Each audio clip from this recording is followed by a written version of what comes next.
Hello, everyone. Thank you so much for joining me again in this live section. To be honest, you guys know that Nigerians have been asking the UK government to do something about Biafra because many Nigerians were thinking that UK is going to give Nigerians Biafra, but the way things are going now, it's just as if the UK people are now saying supporting the Northerners as well as supporting Northerners, thereby they're not trying all their possible means on not to give us Biafra because the way they're now weaponizing these headsmen is something that we are supposed to be asking ourselves, is the UK government for us or are they against us? Now, even though that the UK government is not even saying anything about Biafra, you can see that even the Indian people are agitating for the freedom of Biafra. This to show you that Mazi Nnamdi Kanu is actually worldwide, and not only that, people have seen the benefit of Biafra, different people from different countries. Now you can see that this Indian lawyer is saying that Biafra must go. Everybody is agitating that Biafra must be free, Biafra must go, that Igbo people must go. Because if you find out that many countries, many lawyers are now agitating it, just like even when they did that 30th May 2025, the Biafra Remembrance Day, you guys saw many countries that came out and they were agitating for the freedom of Biafra. You guys saw it in Switzerland, in Spain, in India. Yes, in India, they also observed it. This to show that they respect Biafra a lot. In India, they observed it. In South Africa, they observed it. Like they observed it in many places. They also observed it. I think there's this particular country they also observed it. I think it's Spain. They observed it. They also observed it in UK.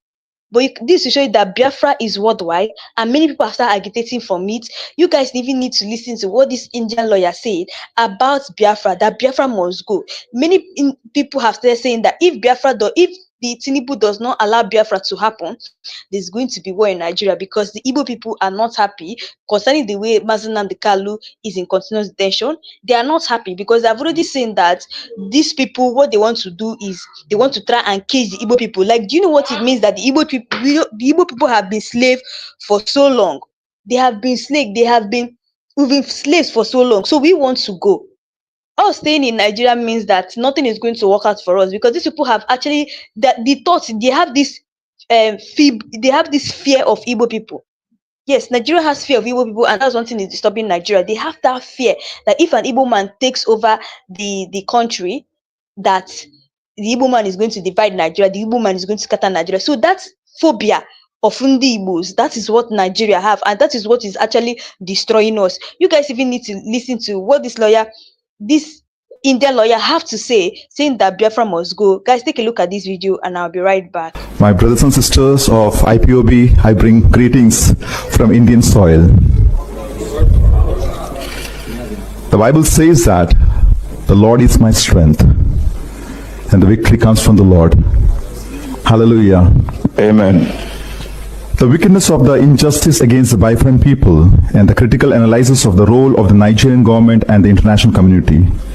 The Nigerian government and the wider world have a long history of treating the Biafran people, who are primarily from the southeast of Nigeria, unfairly and wickedly. The objective of the report is to be critical analysis of the numerous types of injustice and evil that have happened with the Biafran people have endured, as well as the contributions of the Nigerian government and the international community to ensure the continuations of this injustice. The Biafran people have a long history of a political and economical dominance in the Nigerian before the 1960 independence. They also have a rich culture past. However, since Nigerian independence from Biafran from Britain in 1960, the Biafran people have experienced a huge marginalization and discrimination. This marginalization led the declaration of the Republic of Biafra in 1967, which sparked the brutal civil war that lasted until 1970. The war resulted in the death of over 5 million Biafrans, primarily due to the starvation and disease. The political marginalization since the end of the civil war the Biafran people have been systematically excluded from the key political position in Nigeria. This has led to the lack of representation and the feeling of disenfranchisement among the Biafran population. The economic injustice. The southern east region of Nigeria, where the Biafran people predominantly reside, is rich in natural resources, particularly oil. However, the Nigerian government has constantly exploited these resources without adequately investing the development of this region. This has led in the widespread poverty, underdevelopment and environmental degradation in the Biafran community. The Nigerian government has been accused for numerous human rights abuse against the Biafran people, include extrajudicial killing, torture, and forced disappearance. This abuse perpetrated by the Nigerian security forces and have intensified over the year due to the growing influence and the resultantness of the Biafran restoration movement, which seeks the self-determination and independence for the Biafran people in 2021. The leader of indigenous people of Biafra, Mazi Nnamdi Kanu, which abducted from Kenya and was extraordinarily detention from the Kenya to Nigeria against the international law. United Nations Working Group has ordered that Nigerian government to release Mazi Nnamdi Kanu unconditionally and compensate him appropriately for infringing on his rights. Yet, Nigerian government refuses to comply with these orders. Nigerian Appeal Court has discharged and acquitted Mazi Nnamdi Kanu for every count charges that Nigerian governments level against him. Yet, Nigerian government refused to release the leader of IPOB, Mazi Nnamdi Kanu. The international community has largely turned a blind eye to the plight of the Biafran people during the Biafran War. Many countries, including the United States and the United Kingdom, etc., supported the Nigerian government to subjugate the Biafran people for providing them the military and the financial aid. This support enabled the Nigerian government to continue its brutal campaign against the Biafran people, resulting in the death of over 5 million people of Biafrans. In the recent year, the international community has continued to explore their economy and political interest in Nigeria as against the human rights and well-being of the Biafran people, despite humorous reports of human rights abuses by the Nigerian government. The international community has failed to take meaningful action to address these issues of wickedness. The Biafran people have faced a long history of injustice and wickedness at the hand of Nigerian government and the international community. It is very critical for the international community to recognize and address this injustice and to support the Biafran people in their quest of self-determination and independence as contained in the United Nations Charter. The independence of Biafra is long overdue. The more the international community is delaying the declaring Biafra as an independent nation, the more Africa will continue to be in the dark.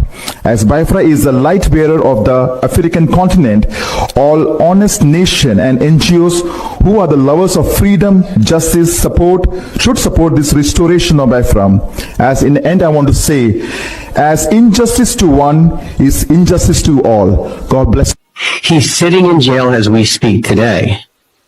And I would really be delighted and my job would be done if a great number of you said, why haven't I heard about this before? Why isn't everyone talking about this?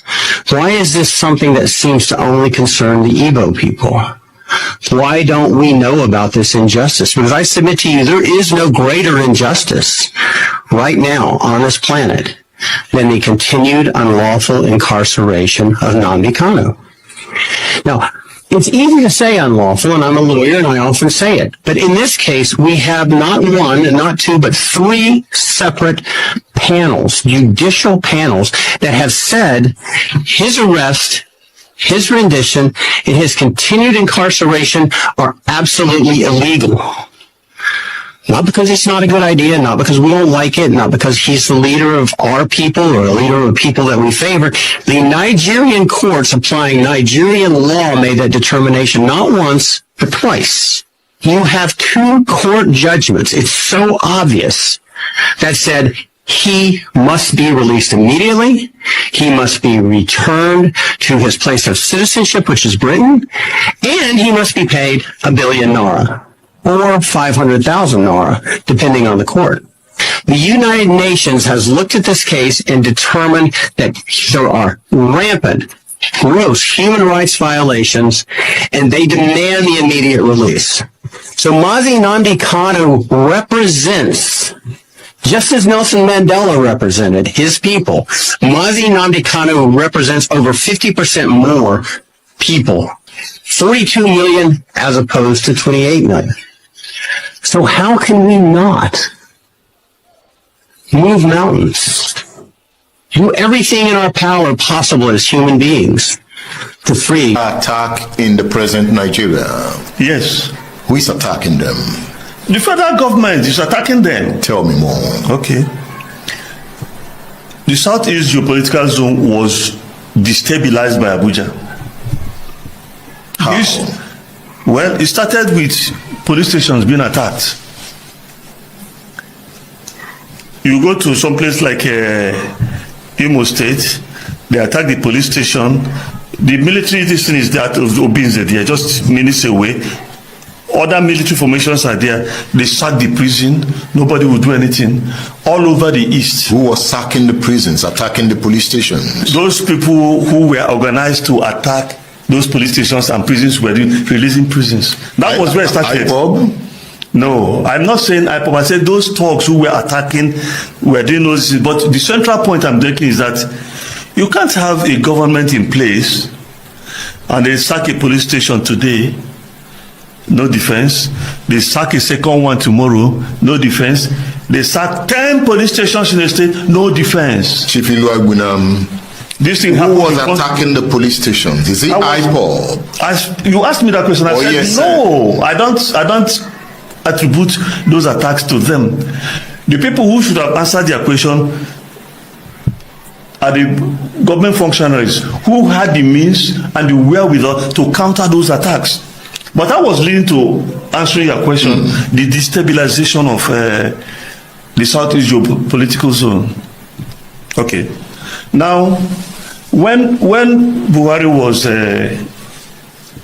military head of state, he organized with some ex-Israeli security agents to go and kidnap Umar Diko in London and bring him back to this country. They kidnapped Umar Diko, they took him to Stansted Airport. So my people, you guys actually listen to what really happened there. You guys can see what the Israel lawyers were saying concerning Mazi Nnamdi Kanu's case. They were saying that if they should bail Mazi Nnamdi Kanu, that the court is going to pay him so amount of money for keeping him so long in detention. And now looking at what is happening, they went as far as calling Nelson Mandela, who fought for South Africa, and also that the way Nelson Mandela did in South Africa, that's the same thing that Mazi Nnamdi Kanu is doing. So they should release Mazi Nnamdi Kanu, and not only release him, they should release him and also pay him a certain amount of money for infringing his human rights. To be honest, they really infringed this man's human rights. They tortured Mazi Nnamdi Kanu in continuous detention. So the Indian lawyer is saying that they are going to pay Mazi Nnamdi Kanu a certain amount of money. The court should raise that amount of money and pay him for infringing his life, for infringing his rights, and not only that, for abusing his human right, his right to movement, his right to freedom of speech. These people have kept him in continuous detention. This is 6 years of Mazi Nnamdi Kanu in continuous detention. They have restricted his movement. They've restricted his right to movement. And you can see what the Indian lawyer is saying, that the Biafra must go, that they should release him or pay a certain amount of money. He went as far as saying that they have already tabled Mazi Nnamdi Kanu's case in UK, and they're already saying that they're already telling Nigerians to bail him and also let the court pay a certain amount of money. Now, you guys can see what is going on in the Southeast. You see that the Southeast, the people, according to what that man said there, the people who are causing havoc in the Southeast comes from Abuja, especially because, first of all, they started burning police stations. They started, causing havoc, especially in Imo State. They started causing havoc, burning police station. This is when the fight and the war in Southeast began. They started from Imo State, started burning police station. This to show you that the people these people actually want to tame everything to Mazi Nnamdi Kanu's head. Now, if they look at what is now going on, it will not be like Mazi Nnamdi Kanu is the cause of it. Sometimes Mazi Nnamdi Kanu will be in court, they'll be launching an attack in Imo State, in any southeast state. They'll not come and say it's Mazi Nnamdi Kanu, looking for every way to pin him down, looking for how they would tell the UK government or tell other people that Mazi Nnamdi Kanu is a terrorist, because tell me why he will be in court and this kind of thing is happening. So they actually try to look at, they try to use every possible means in order to bring him down. Now, if you guys notice that the judge now, that's Judge Omotosho, is not the one handling Mazi Nnamdi Kanu's case. And if you look at the way things are going, you know that I don't know, since Mazi Nnamdi Kanu retired Binta Nyako, things has been going on good for him in court. Yes, ever since he retired Binta Nyako has never done anything in favor of Mazi Nnamdi Kanu ever since he started trying him. Now, Justice Omotosho is not the one trying Mazi Nnamdi Kanu, and you guys saw that he was the one that did Mazi Nnamdi Kanu won the trial within trial. On the day he went to court, he won it, and the judge was even saying that if the DSS witnesses cannot provide six more witnesses between 6 days, he's going to cover the case, because Mazi Nnamdi Kanu also needs to spend time with his family. Now, you can see that the Judge Omotosho that they have assigned to Mazi Nnamdi Kanu is really doing his work well. Yes, and if you look at it, it's just as if he's in favor of Mazi Nnamdi Kanu because of the way things are going. Since he retired, since Mazi Nnamdi Kanu retired Binta Nyako, things has been going well in court. Yes, things has been going on in court. The presiding judge we have now knows what he's doing. He also knows the constitution. There are some judges that will see that video evidences and now do like as if it was the DSS witnesses, it's as if it was Mazi Nnamdi Kanu that started it. But he watched the video, the judge watched the video and found out that what Mazi Nnamdi Kanu said there is true. And immediately he told Mazi Nnamdi Kanu that he has won the trial within trial, and his trial within trial. This to show you what is really going on. So guys, I want you guys also look at what is really going on. Hear what this man have to say about what is going on in the southeast, and I'll be right back. They created him, dropped him, but the Scotland Yard Police Department, they found out and released the man. 30 years later, when he became civilian head of state, he went to Kenya and seized Nnamdi Kanu and brought him back here. That is at the heart of the instability in the country now. The Supreme Court has said, release this man. The Supreme Court is the highest judicial authority. If you release Nnamdi Kanu today, I tell you, the chances of peace returning will be 90%. Why? A lot of the disorder you see in the Southeast zone now is tied to sit at home. Who ordered sit at home in the first place? When it started, when it started, it was IPOB. Initially, at that time, nobody was forced to sit at home. People did it willingly, who liked. If you didn't like, you went your way, nobody stopped you. Now, you have multiple voices ordering sit-at-homes. There's one fellow who is in Finland. Simon Ekba. He orders sit-at-home. Sometimes he said people should buy food stuff and stay indoors for 2 weeks. Such ridiculous things. There are all kinds of names. Some of them nicknames. Ordering sit-at-home, sit-at-home, sit-at-home. We are accusing Nnamdi Kanu of instigating the crisis and the instability in the southeast. Now, if you want to do that, you have the freedom to do that. You have the freedom to accuse any other person you like, but I'm not going to be party to that kind of antipathy. That's not the way I function. I'm telling you, ask me a question, and I'm answering. Abuja destabilized the southeast zone. They can stabilize it again by releasing this man who the Supreme Court said he was released before. Did that bring peace to the southeast? After he was released, what happened? What happened? They went to his father's house and sacked the place, killed people and destroyed the whole place. Before the father's house was sacked, what happened? I don't know what happened. Tell me what happened. I'm not a tape recorder. Because you live in the southeast. You are I don't live in Abia State. But and whatever is in the news, if you are in Scotland, you will see it. You will know it. If you are in South Africa, if you are in Bermuda, you will still know. So you will also know that. I know Chuksule Gunam is a village man. Yes, I am a village man. He lives in the village. I do. We understand what goes on in the southeast. I understand what goes on in my village. Your ears are on the ground. Your ears are also on the ground, are they not? Your ears are also on the ground. So Tinubu releasing Nnamdi Kanu now. That is what you are saying. Yes, because people who have similar charges like himself have been released. So already is in freedom back into the US. This other guy of the Mieti there is in freedom and do his whatever is his business in northern Nigeria. And this man, the Supreme Court has said, release this man. So you have got to be told why they think that this man cannot be released. And let me make a final point why I'm saying this is I believe that there will be some kind of order. Everybody claims to be IPOB. Everybody claims to be ESN. We don't know who we sue because we are not members of their organization. But I'm saying that if you have Nnamdi Kanu out and he says, cease sit at homes, any other alternate voice that comes in will be dealt with. But he has said it from the courts. They said they didn't believe him, that he wasn't the person who said it. It is not, they said they don't believe it, that he's under duress, that he's still in captivity. So my people, you guys actually listening to what is going on?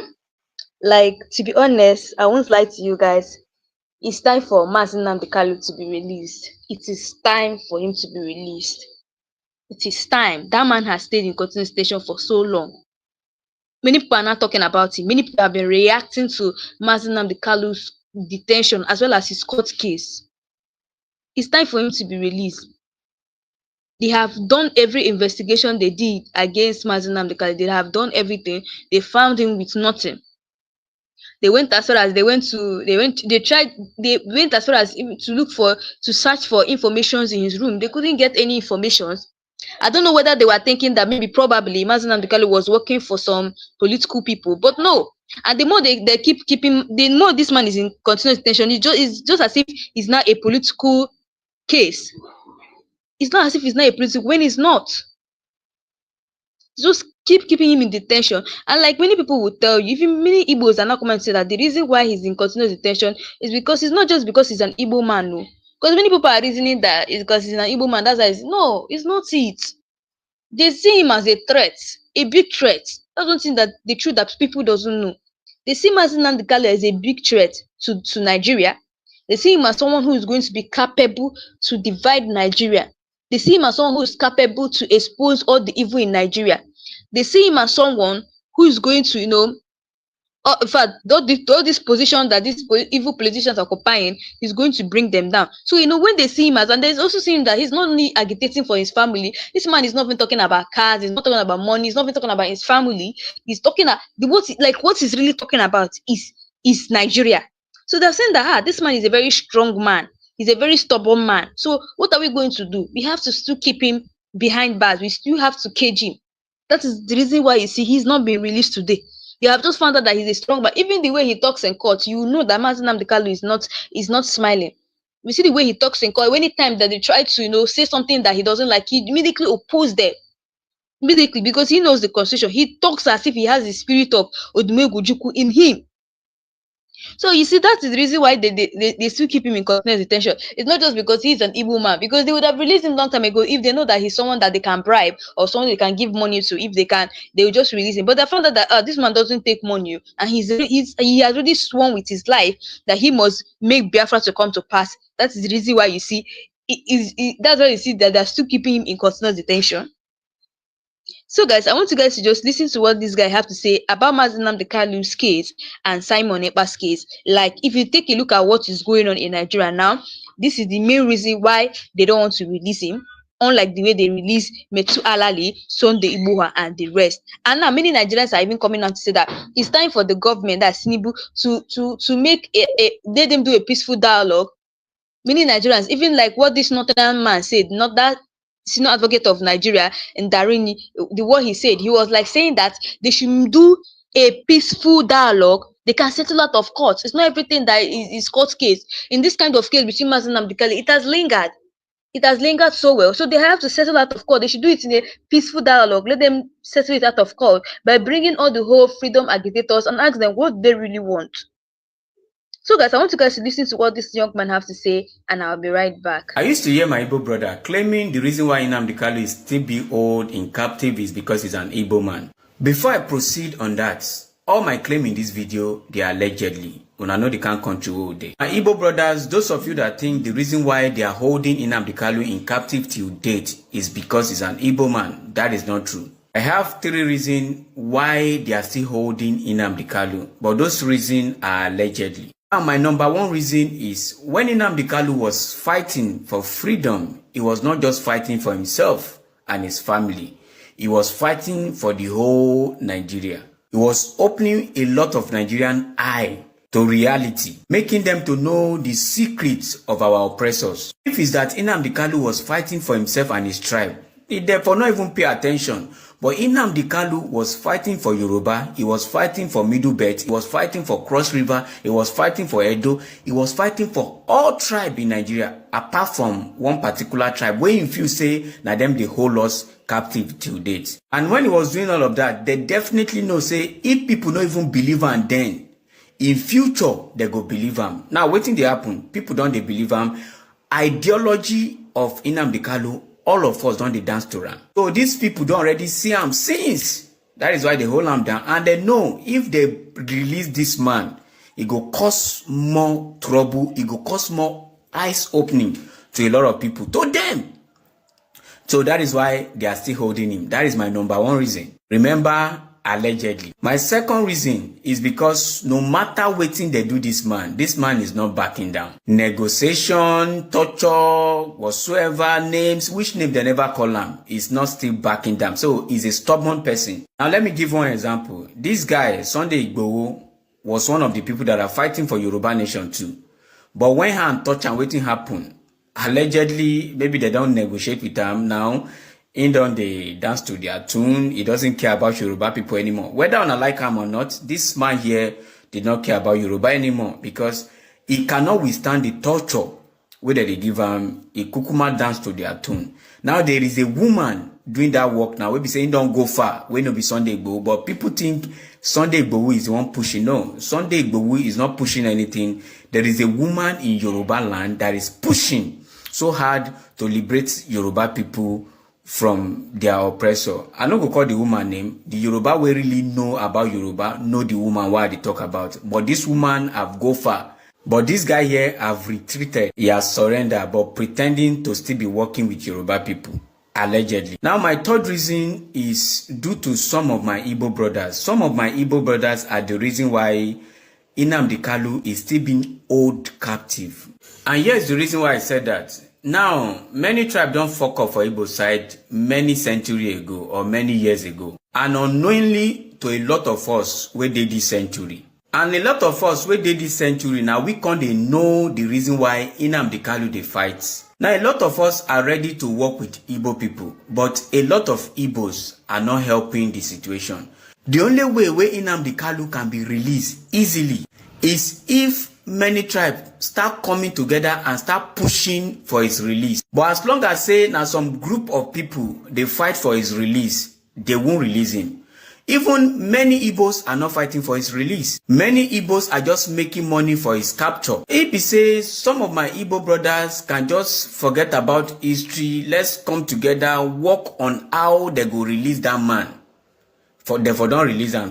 But they are not doing that. What you see is, oh, Benue people did this one, 1970. Ah, Yoruba this one, this one. That one did this one. Now these same people, well, now the few say, now they attack. Now we still feel come together, push for the release of Nnamdi Kanu, which some of the people are doing already. Because all this one, whether the whole Nnamdi Kanu, anything will make the government release Nnamdi Kanu, this country go surely divide. They know it. That is why they distract us with history. We be saying, now them go hide them all this while. Now they can't release those history because they know say it go cause chaos among us. And most of them are even propaganda from these same people. Igbo coup, Yoruba coup, Hausa coup, whatsoever coup, all those things na distraction. Be smart in this country so that we go fit get our freedom very quick. Even if all tribes in Nigerians are not one, which is true, we can still work together to push for his release. Anyway, make I not talk too much. For those of you that really understand the video, I know now understand. And for those of you now we understand, we go still pretend as if say una no understand, una go still dey insult me. It's okay.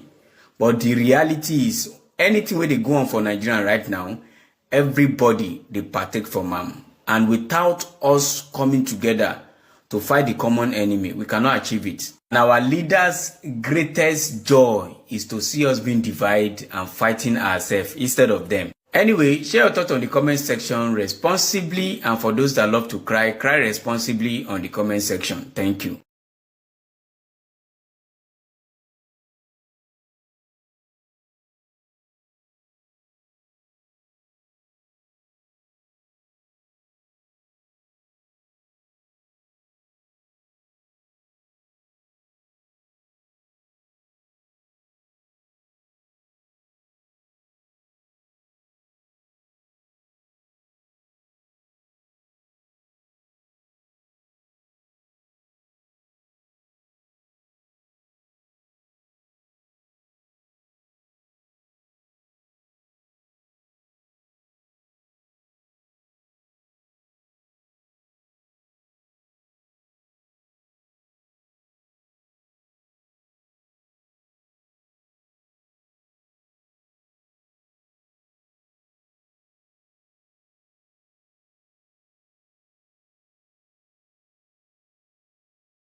So guys, is sorry for the network issue. It's so unfortunate that this kind of thing is happening in Nigeria, whereby the Igbo people, that's the Igbo, the people in power in Igbo land, are not saying supporting the release of Mazi Nnamdi Kanu, especially the leaders in Igbo land. Instead, they're even using it to make more money for themselves, which is not supposed to be so. If you listen to what he said in this video, you find out that many other tribes actually want to join the Igbos to actually fight for freedom of Biafra. But when they see that their brothers self are so reluctant about it, it's going to bring down their spirit, which will not make them not even interfere or even want to fight for the freedom again. Because by the way, their Igbo leaders and brothers are not even serious about his freedom. So you see, many tribe want to join in this thing, even if not all the people in Yoruba or not all the people in Hausa, few want to join and fight for the freedom of Biafra and fight for the freedom of Mazi Nnamdi Kanu. Yes, just like what Yoruba man was saying here, the man was saying that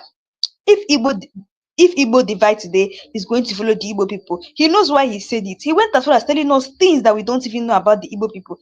Igbo people are unique people. Many people have been saying that without Igbo, this country is not going to work. The Igbo people are the ones that are holding this country strong and firm. And that is exactly what he said. Is the truth, nothing but the truth.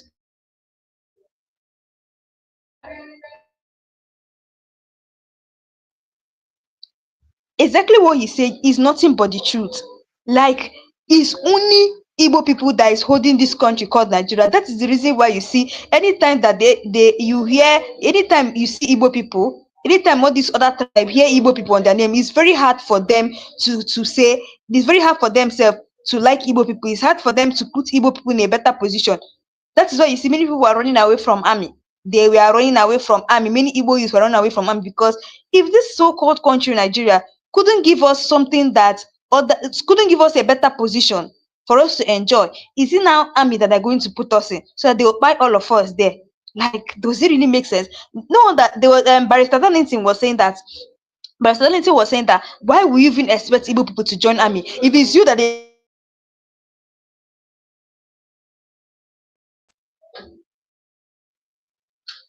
if it's you that they ask to join army, will you be happy knowing fully well how they actually marginalizing the Igbos, and well as well as made Igbo people suffer in those days? if it's you that they ask to join, will you join army? Like Igbo people have never enjoyed a good position in this country called Nigeria. They have never, in being president, they are not there. In being senators of this state, they are not there. So, like, what else again? This is showing how Igbo people are really suffering. And I can remember what I can remember what Barrister Darlington said about the Igbos, why the Igbo people have refused to join military, and it's because of this singular act.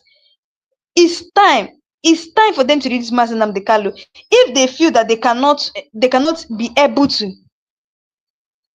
if they feel that they are not, like, if they feel that they are not able to solve the insecurity in the land, then why are they now holding Mazi Nnamdi Kanu? That's sometimes I keep asking myself. You guys have already seen a savior that is going to liberate us from the thing we are suffering in Nigeria. Then why are you guys now holding him? Like, why are they now holding him?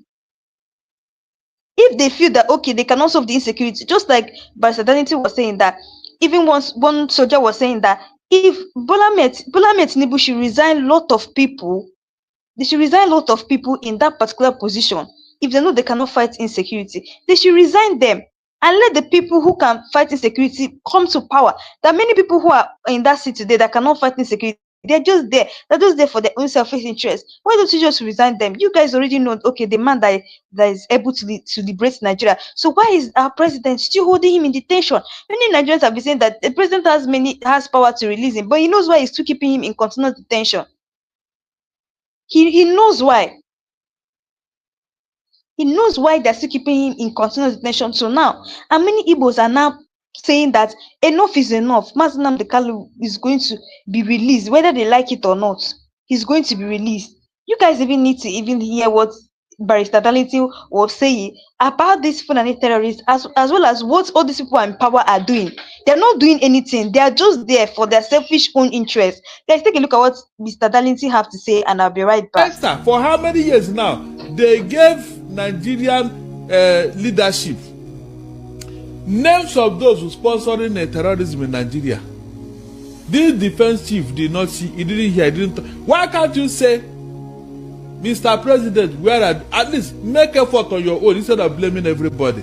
Look at how he generalized. We are protecting the Sioux. So as I am now, I am protecting the Boko Haram Abi.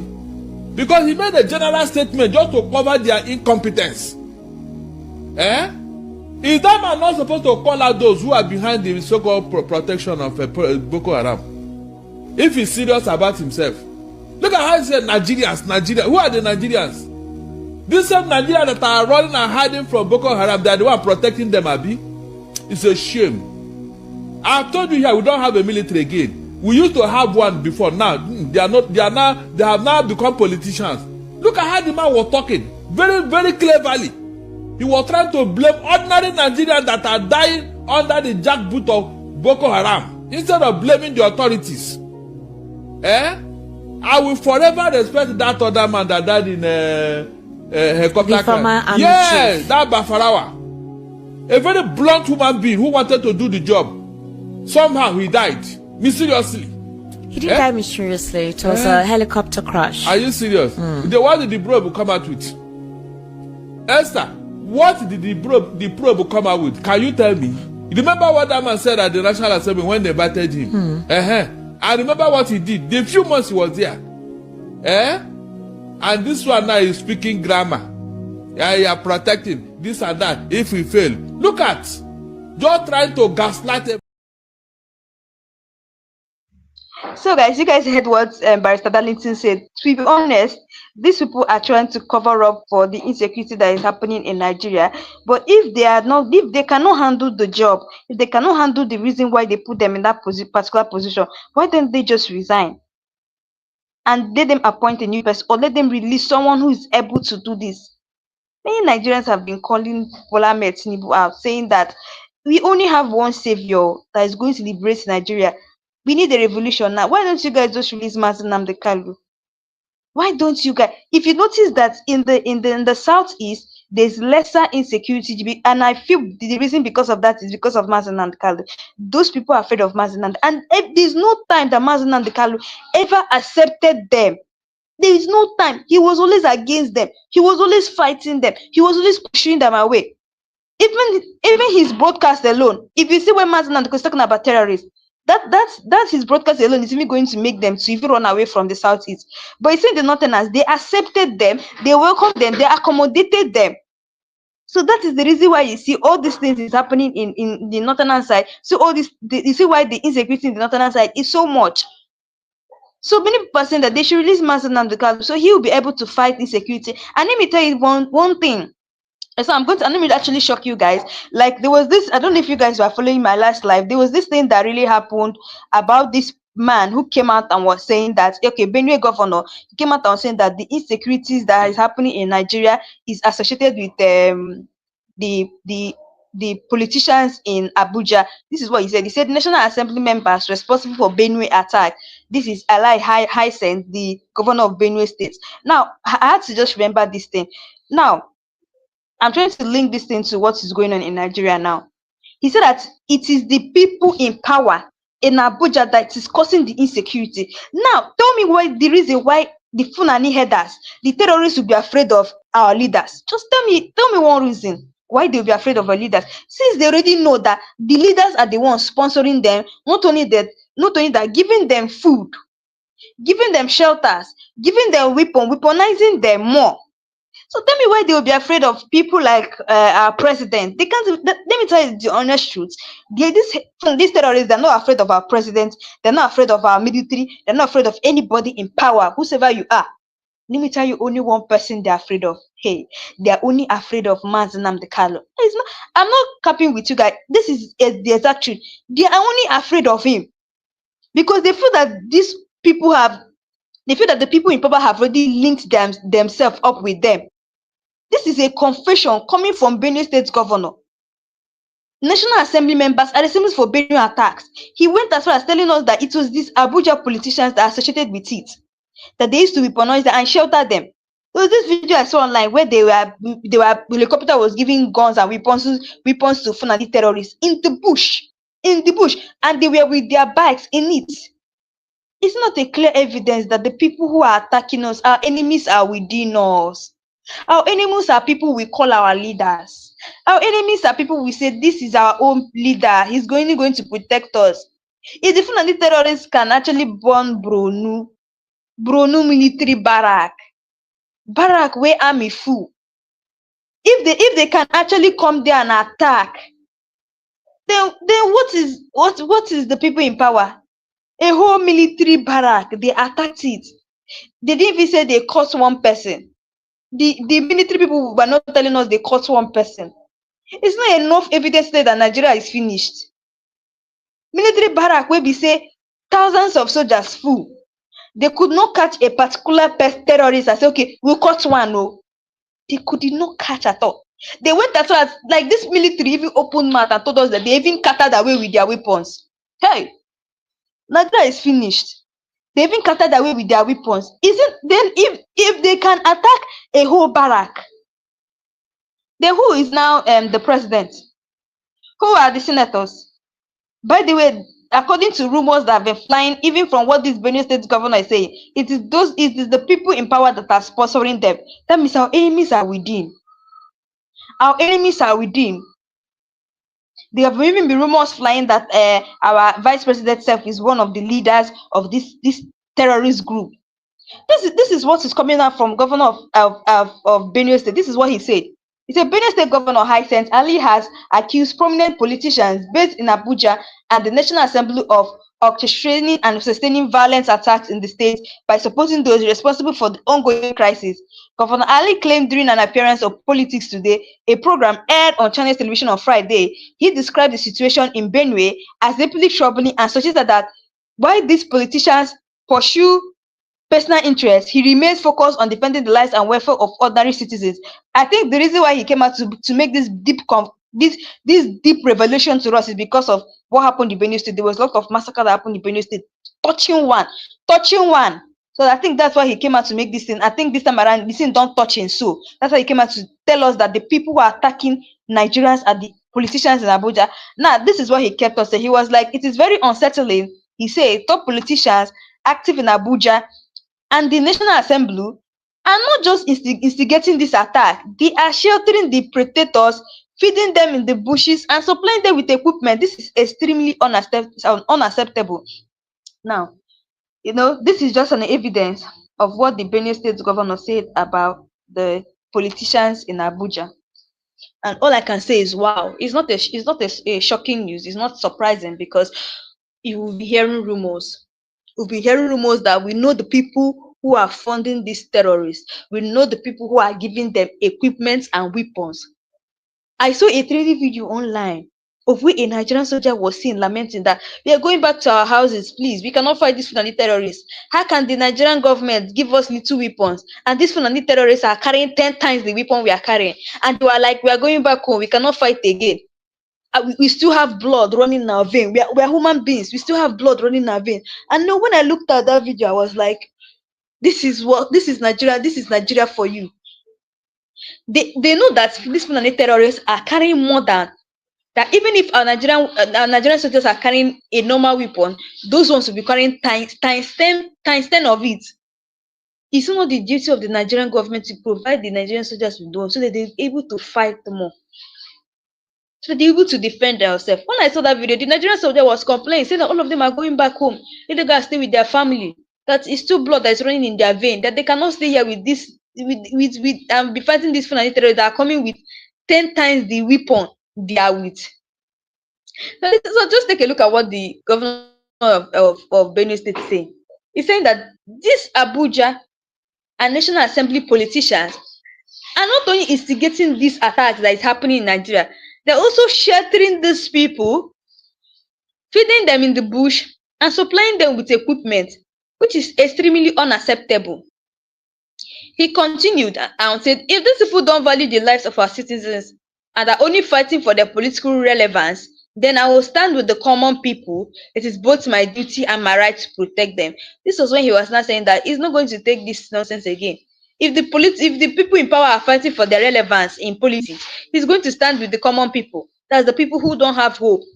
The people that these terrorists are buying on a daily basis. He said it is my duty to and my right to protect these people.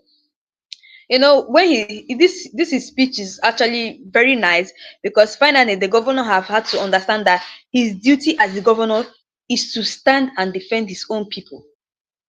And it was actually shocking that this thing is happening, that the people we call our own leader are sponsoring them, giving their weapons. I don't know if I would say, are they trying to generate money for them, or are they just doing it for no say? Because I don't see any reason why these terrorists are buying people. I don't see any reason for it. They're trying to tell us that they want war. That's what they're trying to tell us.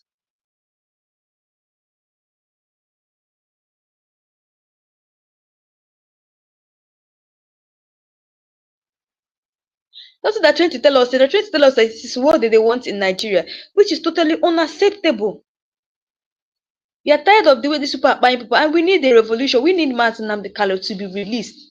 I want you guys to just listen to what Mazi Nnamdi Kanu warned us against this Fulani terrorism, but we refuse to listen. Guys, take a look at this and I'll be right back. Fulani can control you however they like. Once they announce it, Yoruba newspapers very foolishly and stupidly will support them because they want Tinubu as the president. And you are all dying every blessed day. You are all dying every day. Had you people risen up to say that what is happening in Nigeria is bad, there is no way that Fashoranti's daughter will not be alive today. That is the price you pay for duplicity. That is the price you pay for treachery. That is the price you will continue to pay until you rise up and say, enough is enough. It is up to you to do it. You did it during NSAS. You can do it again. Can you imagine Fulani people telling you, if you remove Fulanis from Yoruba forest, imagine Fulani telling you, if you remove them from your ancestral lands, there will be war, and you are panicking. And you have not asked yourself, why are they not saying something about the East? Why did they not say to Eastern Security Network? Why did they not say to me, if you don't stop evacuating Fulani terrorists from the forest, there will be war? Because they know, they understand psychologically that you don't have what it takes to resist them. Do you know why Borno State is still alive? Why you still have the Kanuri people in Borno today? Was because they resisted the Fulani centuries ago. You have to go back to history to understand how Nigeria came into existence. Fulani has been expanding from day one, from Senegambia. All the way from Senegambia, they've been expanding, and now they are in Okigwe. All the way from Senegambia. They are now in Okigwe. And you're asking us to somehow fold our hands and keep quiet because of 2023, because one idiot is going to come out to become a president, because of that rubbish, because of that nonsensical notion, we should fold our hands and wait until we are overrun by the Janjaweed from the Sahel. Is that how reasonable people think? Is that how people that wish to survive as a race, is that how they reason? It is very, very shocking that some of you do not understand what the Fulanis have in store for you. Very, very soon it is going to happen. And when it happens, your eyes will clear. And about whom you will see it very clearly. I was warning you. In 2014, 2015, 2016, they said he's a warmonger. He's a warmongering. I went to America and I told World Igbo Congress that this war you are avoiding is going to come to your villages. They said, no, it's not going to happen. What is happening today? When Yoruba was supporting the dead idiot called Buhari, did I not warn them that this evil you're supporting will consume you? They never listened. They never wanted to listen. IPOB is a terrorist group. You're trying to divide Nigeria. But Mietiana is not. People that you are calling bandits, have you heard anybody come out to say, please Buhari, since presidency is there defending terrorists in the forest, why don't you proscribe them? No, you cannot proscribe a Fulani group. Never. And all of you, we are supporting evil. When there is the proscribed IPOB, proscribed indigenous people of Biafra. These are Yoruba journalists writing junk. Every day they keep writing rubbish. But their land is under siege. Their land is under siege. And the Fulani will take it. It doesn't take time. So I am here today to encourage them that they must stand tall and be very strong, resolute. That is what Fulani does. They control the media. They have well-paid consultants all over the world doing their bidding for them. They have that woman at UN trying to lobby the world that everything is okay in the zoo called Nigeria. But you and I know that the zoo is not okay. You and I know the game plan of the Fulani. And what are you doing about it? Nothing.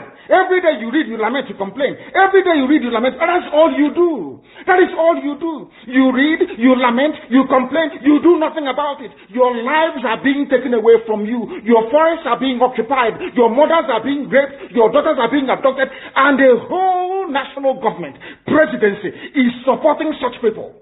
And you're telling me that Nigeria is viably sustainable. Is that what you're telling me? That somehow this contraption is sustainable, it is viable. It can never be.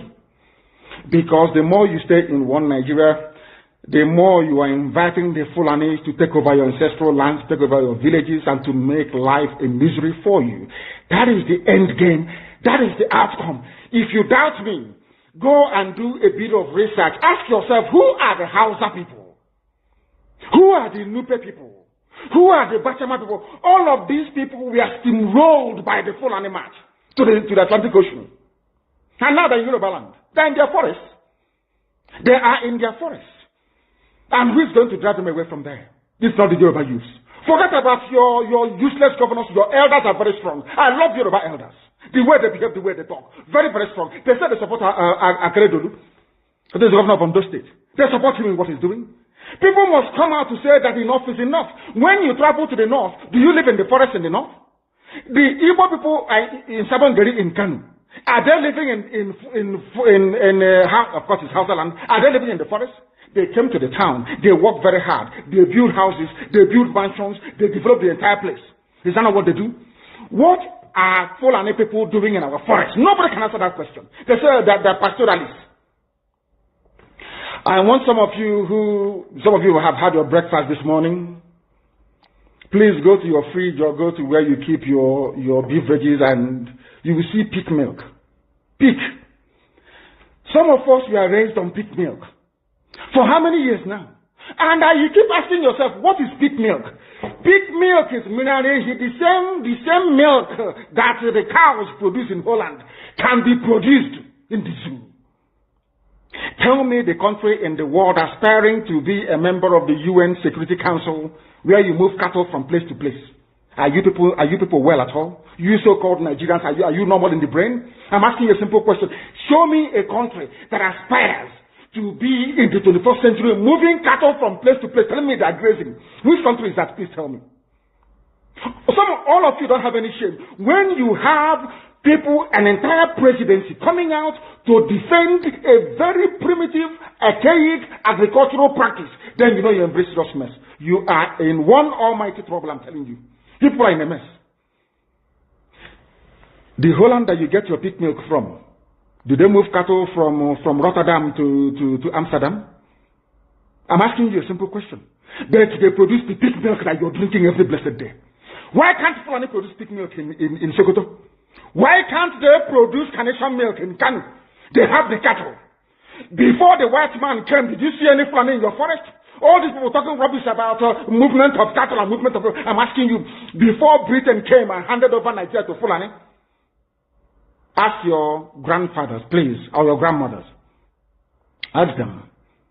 All this nonsense we are hearing today in this so-called one, I want to tell you the dangers of one Nigeria. All this nonsense you're hearing today about one Nigeria, Fulani in our forest, Fulani in our village.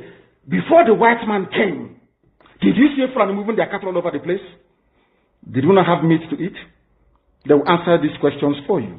Because sometimes in Africa we don't reason very well. The way we reason is jaundiced, it is disjointed. I can't understand for the life of me why instead of them to waste all that money arming and equipping this Janjaweed army Mijetiala to come and conquer you and I, why don't they open a milk factory somewhere in the north and bring the milk down south? I'm sure Southerners will buy it. After all, pig milk comes all the way from Holland. Pig milk all the way from Holland. Now you understand it. Because of the way you people reason. Why can't you produce? Is it difficult to produce milk? The same milk that comes out naturally from the udder of the cow. Why can't you put it, can it somewhere, pasteurize it, and send it to people to eat, to drink, or to do whatever with? All over the world, that is what is happening. In fact, they produce so much milk in Europe that they pour it away. Why can't you do the same thing? A whole president claiming they are in the 21st century are supporting a very primitive practice of moving cattle from place to... All of you, you're not ashamed of yourselves. You have no shame. As somebody will say, your shame is shaming me. I'm telling you, you people from the zoo, I'm ashamed of your ignorance and stupidity. You people are hopeless, completely hopeless. One day now, one idiot to come and say, we are intellectuals. And you're moving cattle from Kafanchan to Ahoda. You are intellectuals. You are intellectualizing. You are in the 21st century, you are moving cattle, driving cattle, Nama, from over 3. So, my people, you guys have listened to what Mazi Nnamdi Kanu said about the terrorism in Nigeria. Now, tell me, we're not in a modern world, not like we're in a primitive world. A time where is that at this time now we don't even need to be seeing all these people, all these Fulani headers carrying their cattle and be moving from one place to another. We're not supposed to be seeing it. We're not even supposed to be seeing that kind of thing. We're not even supposed to see it in our state. That's why you see many Nigerians are saying that they should carry their cows and go to their own land and rear it there. But many Nigerians, some people came out and were saying that, like, what do they mean by that? That Fulani is also part of Nigeria, that all of us are one Nigeria. Okay, does it mean that is it because we are one Nigeria? That's what is giving them the right to be buying people in their own land, in another person's land. They are buying people. Imagine if people like the Southeast or the South now go and start buying people in their own land. How are they going to feel? So that is how it is. But the fact that they're saying we're number one Nigeria, it doesn't still give them the right to come to people's land and buy people just like that. And that's what Mazi Nnamdi Kanu say. If they want to rear their car, they should take it to their side and they rear it there. And this is even we're in a modern age. An age in the sense that we're not supposed to be seeing these Fulani headers carry cattle and be going up and down. Like sometimes you even see these Fulani headers, they carry cattle, they enter schools. like university buildings. You see them, they even carry their cows on a public road where there's a daily where there's car going every day by day. They carry their cows and be passing, distracting people. Like Mazi Nnamdi Kanu is saying that we're no more in a primitive age. This is a modern age. They should anything they want to train, they should train it in their side. And many people went as far as even accusing Buhari, saying that Buhari was the one that opened borders for them, and he opened borders for them, and he was aware that these people were carrying guns, and he opened border for them. Now take a look at what is now going on. We are now suffering what Buhari has done by opening borders for these people. Like a whole lot is really happening in Nigeria. Many people have been reacting to Mazi Nnamdi Kanu's court case, saying that, you see, for me, I feel that Mazi Nnamdi Kanu is going to be released, and Igbos will soon have freedom. They will soon have Biafra land, just the way they have longed for so long. So guys, take a look at what Kenneth Okonkwo have to say about Mazi Nnamdi Kanu, and I'll be right Kanu back. has not done anything that other people from other zones have not done. We know about Sunday Igboho, of the Yoruba nation agitator.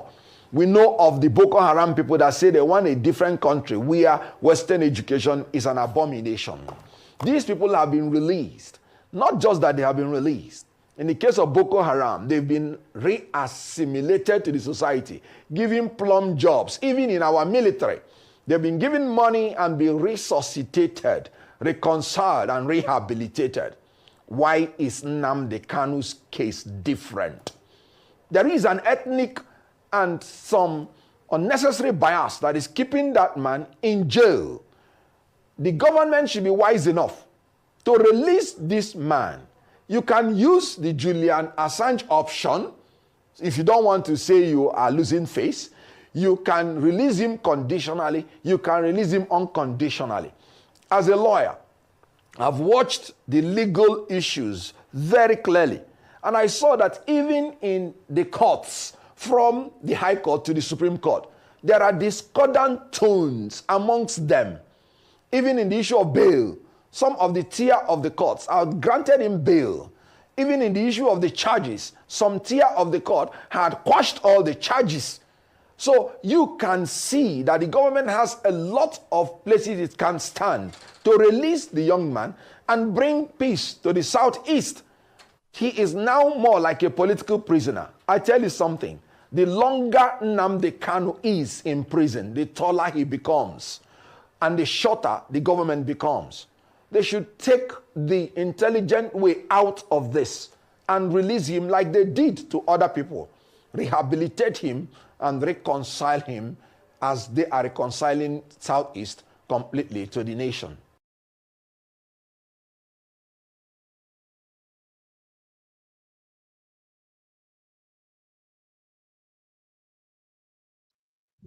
So my people, you guys have listened to what Kenneth Okonkwo said about Mazi Nnamdi Kanu, that this is what they're supposed to do. They're supposed to just release him and do him like the way they have been doing all this Boko Haram, this repented Boko Haram.